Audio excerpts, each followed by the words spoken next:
Rangkaian kegiatan Komisi Pemberantasan Korupsi dalam sepekan terangkum dalam KPK 24 jam.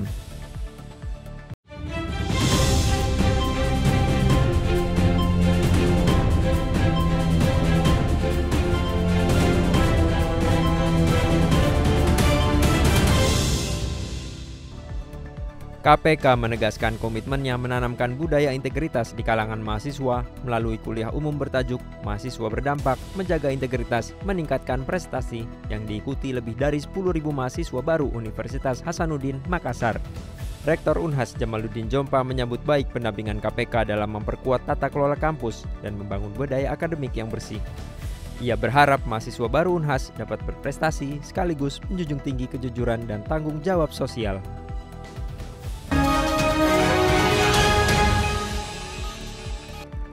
KPK dan Malaysian Anti-Corruption Commission atau MACC memperkuat sinergi regional melalui diskusi studi korupsi berbasis bukti di gedung ACLC Jakarta. Pertemuan ini menjadi wadah berbagi strategi kreatif dalam pendidikan serta riset anti korupsi, mulai dari integrasi nilai anti korupsi di sekolah dan kampus hingga pemanfaatan data untuk mendukung kebijakan pencegahan yang efektif. Pertemuan juga menghadirkan paparan hasil riset KPK, termasuk survei Indeks Perilaku Anti Korupsi atau IPAK oleh BPS, serta pembahasan peluang penguatan kerjasama anti korupsi di kawasan ASEAN.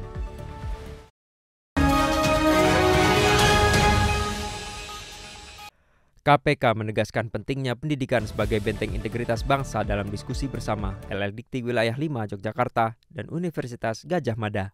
Ketua KPK Setio Budianto menyebut pendidikan berperan melahirkan generasi berintegritas, sementara Indeks Integritas Pendidikan Nasional 2024 masih berada di angka 69,5 atau kategori korektif.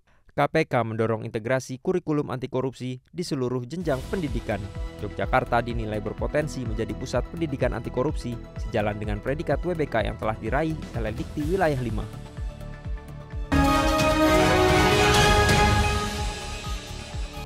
Bersama Otoritas Jasa Keuangan atau OJK, KPK menggelar sertifikasi ahli pembangun integritas atau API bagi 39 pegawai OJK. Program ini bertujuan memperkuat kapasitas SDM sektor jasa keuangan agar bebas dari praktik korupsi melalui penguasaan nilai anti korupsi, komunikasi publik, dan fasilitas penyuluhan. OJK pun menargetkan 50 pegawai bersertifikasi API dan 110 bersertifikasi penyuluh anti korupsi atau PAKSI pada 2025 guna memastikan keberlanjutan praktik pencegahan korupsi dan penguatan tata kelola.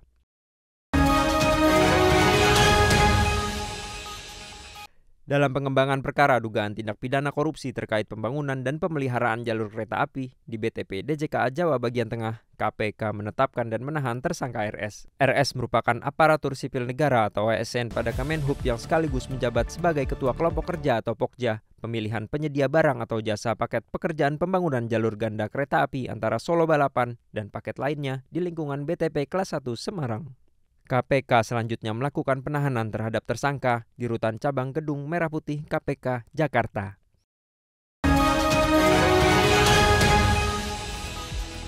KPK menggelar bimbingan teknis keluarga berintegritas bertajuk Mewujudkan Keluarga Berintegritas melalui penanaman nilai-nilai anti korupsi di Soreang, Kabupaten Bandung. Kegiatan hasil kolaborasi dengan Pemkab dan DPRD Kabupaten Bandung ini diikuti jajaran pejabat daerah beserta pasangan, serta pimpinan dan anggota DPRD. Melalui BEMTEK ini, KPK mendorong 9 nilai anti korupsi ditanamkan sejak lingkungan rumah tangga agar menjadi kultur sosial yang berkelanjutan.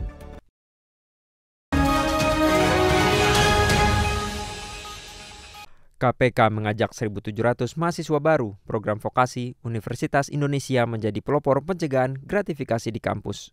Ajakan ini disampaikan Wakil Ketua KPK Ibnu Basuki Widodo dalam kuliah umum PKKMB Vokasi UI di Depok.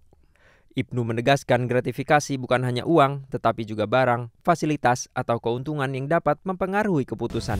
Dosen diminta melapor ke Unit Pengendalian Gratifikasi atau UPG, sementara mahasiswa berperan sebagai agen deteksi dini.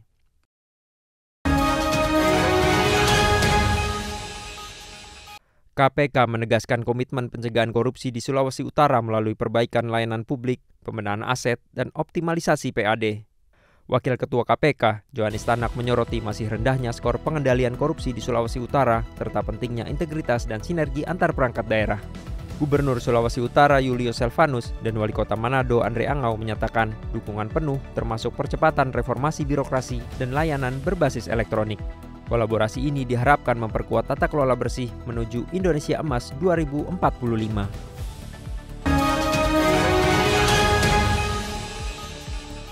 KPK menyerahkan aset rampasan senilai 3,81 miliar rupiah kepada BP2MI dan Kementerian PUPR.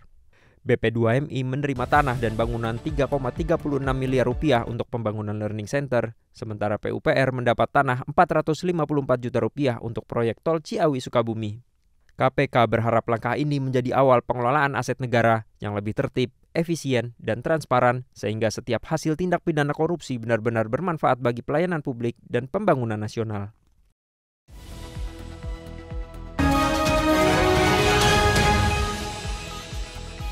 KPK menegaskan komitmen mendampingi Pemkab Sambas dalam memperbaiki tata kelola pemerintahan, khususnya melalui 8 area MCP seperti perencanaan, penganggaran, serta pengadaan barang dan jasa.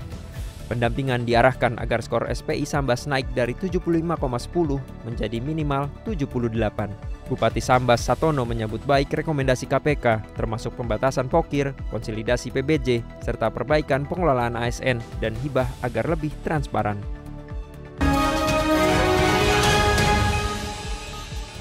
KPK melakukan tangkap tangan terkait dugaan suap dalam kerjasama pengelolaan kawasan hutan.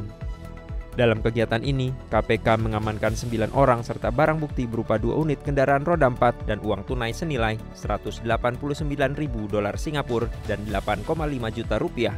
KPK kemudian menetapkan 3 orang sebagai tersangka, yakni DIC selaku Direktur Utama PT INH, DJN selaku Direktur PT PML, dan ADT selaku staf perizinan SB Group.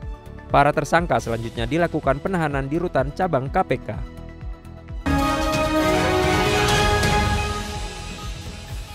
Ketua KPK Setio Budianto memimpin gelaran upacara HUT ke-80 RI di Gedung Merah Putih KPK.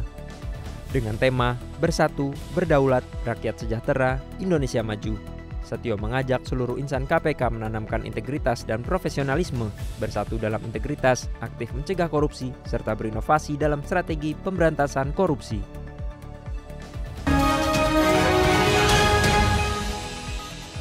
Demikian kegiatan Komisi Pemberantasan Korupsi pada pekan kedua Agustus tahun 2025 yang terangkum dalam KPK 24 jam.